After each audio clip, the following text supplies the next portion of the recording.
Welcome back to a new day. Breaking overnight, a CNN exclusive new audio that purports to be the very moment police shot and killed unarmed teen Michael Brown. It was apparently recorded inadvertently during a video chat, something like Skype or one of those other video chat services near the shooting scene. Now on it, what sounds like gunshots, a pause, then more gunshots. I want you to take a listen. We should mention it is a bit disturbing since they are the reported fatal shots. And you also have to try to ignore the man talking and try to listen to what's happening in the background. You are pretty. You're so fine. Just going over some of your videos. How could I forget? So we here at CNN cannot independently verify the authenticity of that tape. We want to bring in our Mo Ivory, attorney and radio host, and Mel Robbins, CNN commentator and legal analyst. I know you guys have had a chance to hear the audio, and I know, Mo, you're hearing it for the first time. Right off the bat, first blush, what do you think? What do you hear? What comes to mind?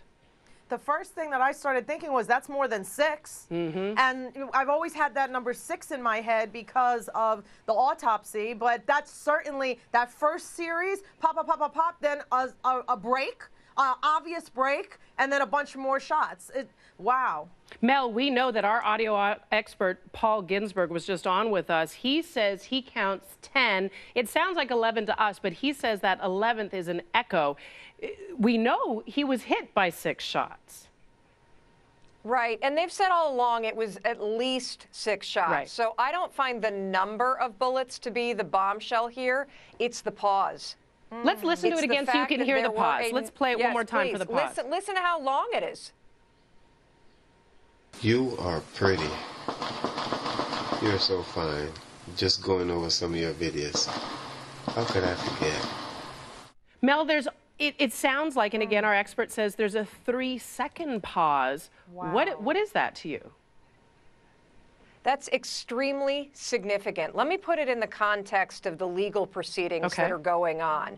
What the pause means is a question of fact for the jury. And one of the things that's been troubling me greatly is that on the bus or train of justice, it's the prosecutor that drives it. And the prosecutor in this case, Michaela and Mo, is not driving the bus. He's along for the ride. And I'm extremely concerned about what's going to happen in the grand jury.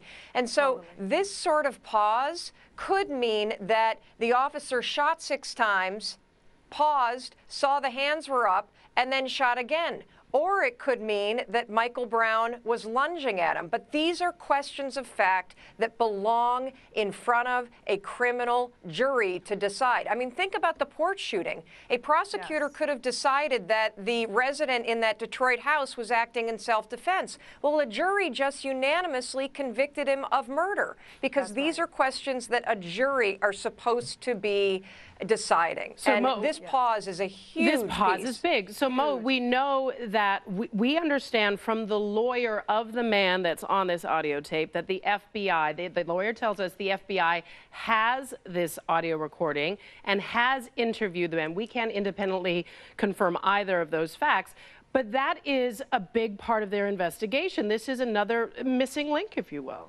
Sure, and just like she said, we will not know if this information goes before the grand jury. Can you imagine that if this didn't? I mean, it seems to be so important, but the grand jury proceedings are so secretive, we don't know what's going in. And we also don't know what else there is. I was shocked yesterday when I was in Ferguson and I went to the scene, how close the proximity, how small this street is, and how close the apartments are. So I would not be surprised if there's more audio, if there's more people that were on the phone and caught stuff on their cell phones, just because this street is so small, the neighborhood is so close to the street, and I mean, I'm sure there's a ton more we're going to find out. We already learned earlier this week, well, I guess it would have been last week, Chris Cuomo and Anderson both speaking to that young man who said that he heard it, that the sounds bounced around, any sort of noise, a dog barking, a child playing, a ball being thrown, bounced around between those buildings and sort of echoed.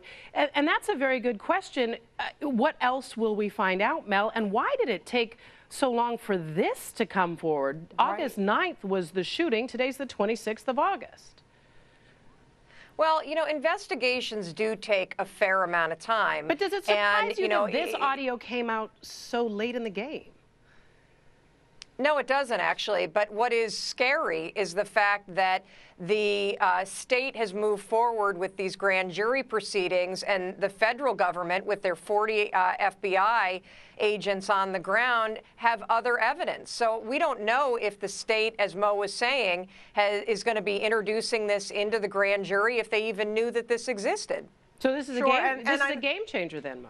No, absolutely. And also, I know that there's been a plea from Senator McCaskill in Missouri for the federal federal investigation to be in line with the grand jury, so that they can come out both at the same time with their findings. So there's not one, set of findings and then the FBI and the federal government comes back and says something else. So, I mean, they should be moving together with all of the stuff that they have. But again, the grand jury is so secretive. The prosecutor is so not being transparent. And it's putting more stress on the community, especially when stuff like this comes out. Well, it's so interesting, too, that everyone collectively, supporters, people that were vocally voicing consternation about what went on in Ferguson, supporters of the police officer, supporters of the family, everybody took a pause yesterday as they laid Michael Brown to rest. But now it sounds as though, with this new audio and the fact that people are really seeking justice, this is going to reinvigorate things.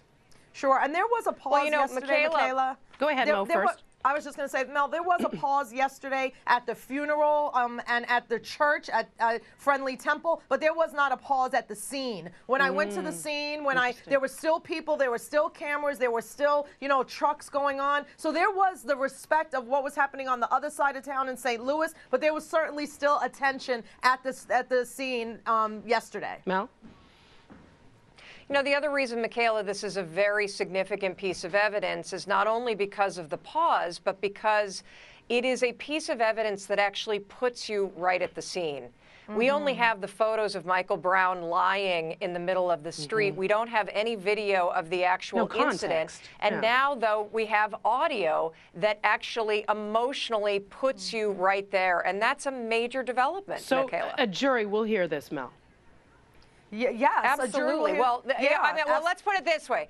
I don't know that a jury will hear this because, as I mentioned before, the prosecutor drives the bus in the system of justice. And what has troubled me is that the prosecutor has not made a very clear position about whether or not they're committed to prosecuting this case, that they're committed to bringing charges. He's basically said he's going to give the grand jury every scrap of paper and then they'll figure it out. And that is a bunch of malarkey. The prosecutor always knows going into the grand jury what he or she hopes the charges will be. And we do not have that in this particular incident. If he doesn't think he can prove a case, he should say so. Mo, final thought? And they should appoint a special prosecutor because his behavior is showing the signs of him not vigorously going after this case, and it's time for the cries for a special prosecutor to be heard. Mo, Mel, great conversation. Thanks for walking through it all with me. This new audio tape, as you said, it sounds as though it's a game changer, certainly in the investigation. All right, we want you to weigh in on this new development.